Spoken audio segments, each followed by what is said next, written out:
currently the Vice Chair. Chris is one of those people in the Stop the War Coalition who's been one of these key people when we're talking about the relationship between with the Muslim community and Muslim organisations. Chris has been pivotal in ensuring those relationships continue. Chris actually has a book out at the moment, like a few of the other speakers. I haven't actually read it yet, but it says, a must-read book by a key figure in the movement. Its argument is elegant and essential. Stop the War's protests changed the minds of millions and limited the power of empire. It's an argument we need if we are to deal with dangers ahead, by Tony Benn. If Tony Benn says that, I think she'll probably get one. I think the books are outside somewhere. There you go.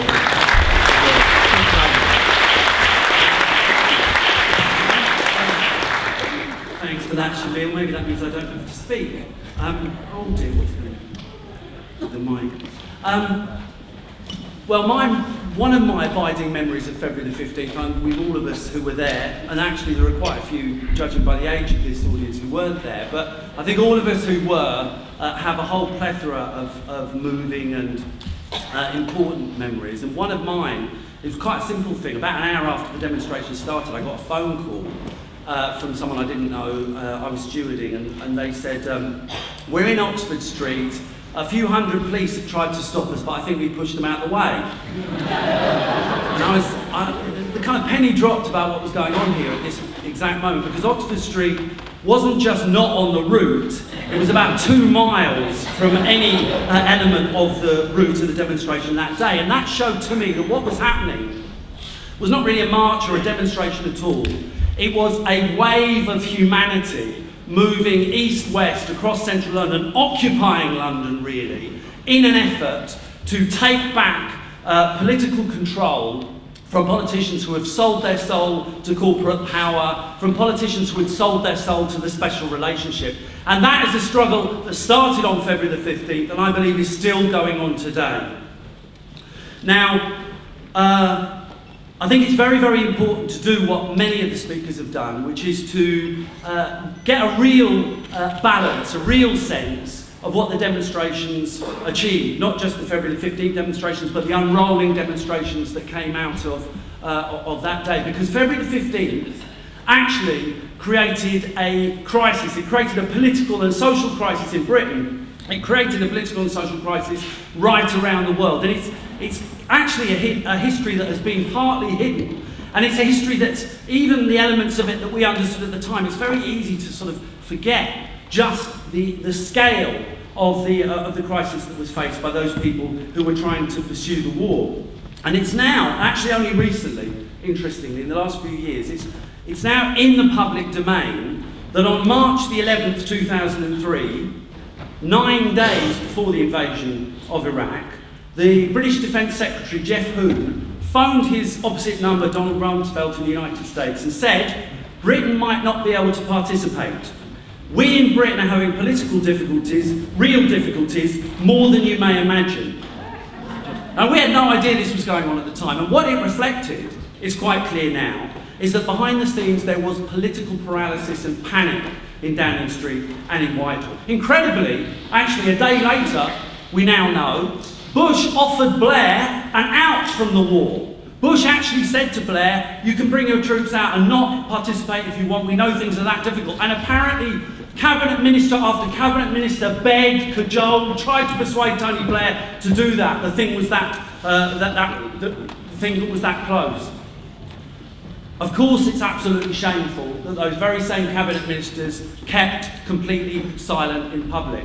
Of course, it's an absolute disgrace that they failed to mount any kind of protest in public. And of course, Tony Blair's skin was saved, and the skin of the government was finally saved by the cowardice, not just of the cabinet ministers, but also of the politicians who shamefully voted for war a couple of days later in the parliamentary vote. But the important thing is to recognise that the biggest movement in history came very, very close to bringing Britain out of the war, to bringing down Tony Blair, and presumably to bringing down the government at the same time. And I say this not just to set the historical record straight, but I say this because we are constantly told that protest makes no difference and that marching doesn't do anything. And I think it's very important as we look back in order to move forward at this conference that we recognise the real history. In fact, Tony Blair, in the months afterwards and the years afterwards, tried to move the agenda on, but he failed. He resigned in disgrace over Iraq, and if we have anything to do with it, of course, he'll be dragged in front of a tribunal over Iraq. But the truth is, whatever happens, he will go to his grave in utter disgrace over Iraq.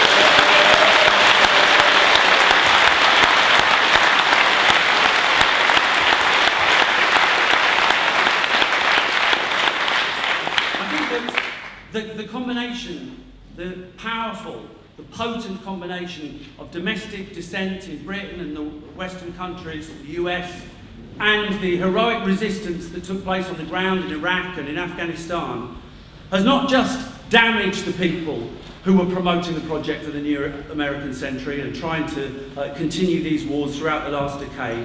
In a way, it's done something more profound. It's actually changed the calculus of war.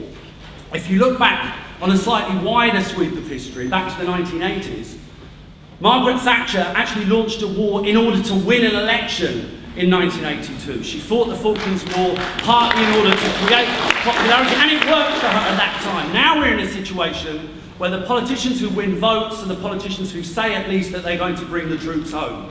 Now we're in a situation where any politician in the West who is considering launching another of these deadly operations, another of these deadly interventions, has to reckon with the fact that they will face 60, 70, 80% opposition in the opinion polls. They're going to be worried about the polls, they're going to be worried about the votes, they're going to be worried about the kind of protests that we've seen over the last decade. And that's a very, very important achievement. Even if we didn't stop the war in Iraq, we've inhibited empire. We've held them back, and we've created a situation where they know there is a standoff against the people when it comes to the question of launching these kinds of wars. And that's absolutely crucial. And one of the things that I think, more than anything, illustrates the extent of the transformation that has taken place over the last 12 years is the support for the Palestinian people. Not just in terms of the polls, but in terms of people's willingness to go out and demonstrate, as we did just last year, but as we've done a number of times over the last few years, in tens and sometimes hundreds of thousands of people on the streets. And the fact that now, in Britain, the majority of the population think that the Israelis are responsible for the problems in the Middle East and not the Palestinians is a sea change in public opinion, which has a massive implication.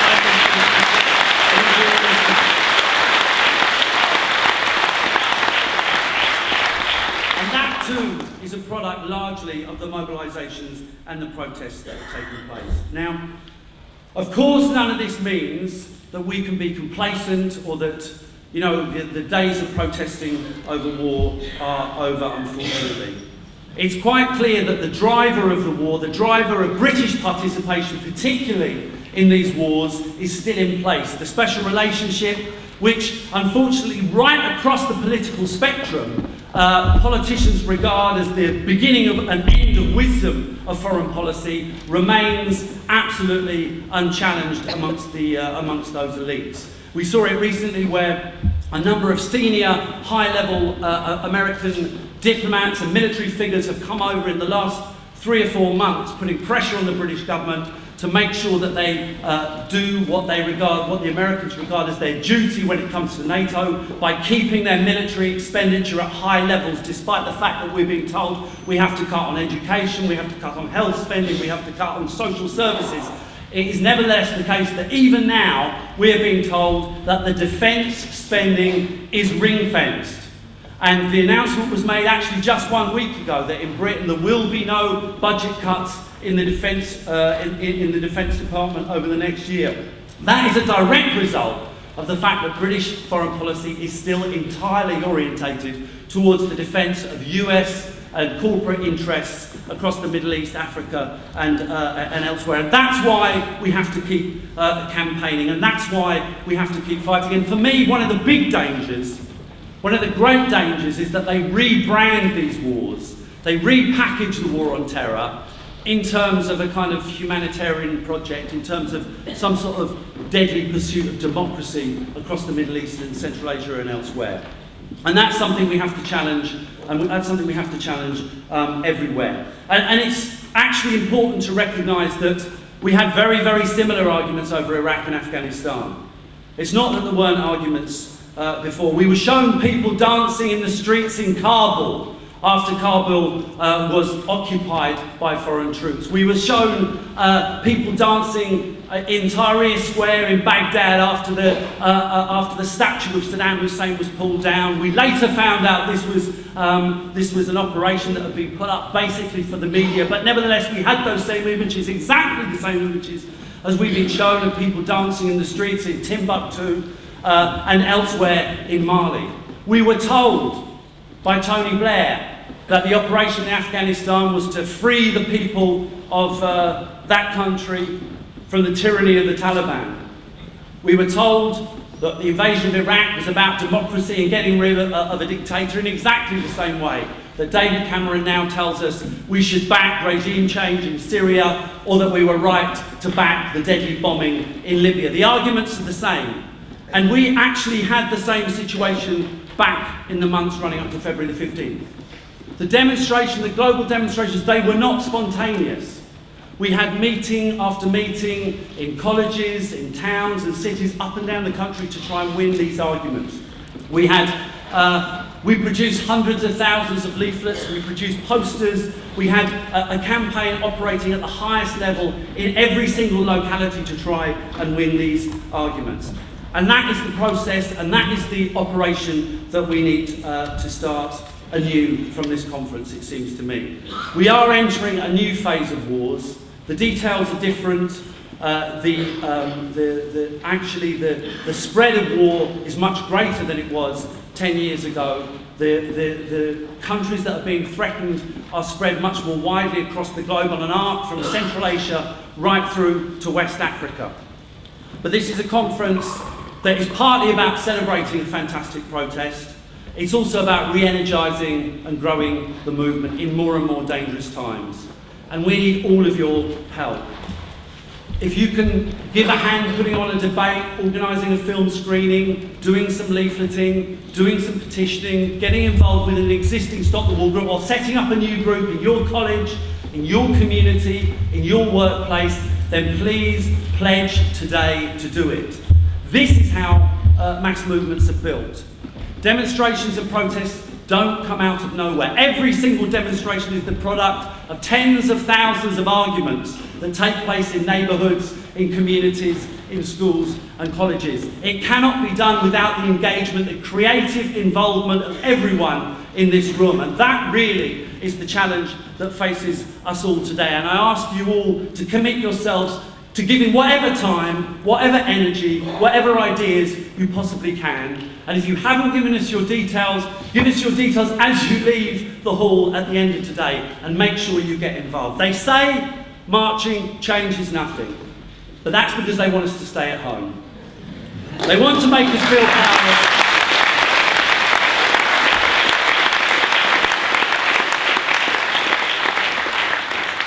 They want to make us feel powerless so that they can project their power unchallenged with deadly consequences around the world and make us pay the bill. We are here to celebrate the greatest protest in history, but we're also here to take back our future. Get involved and let's get back on the streets.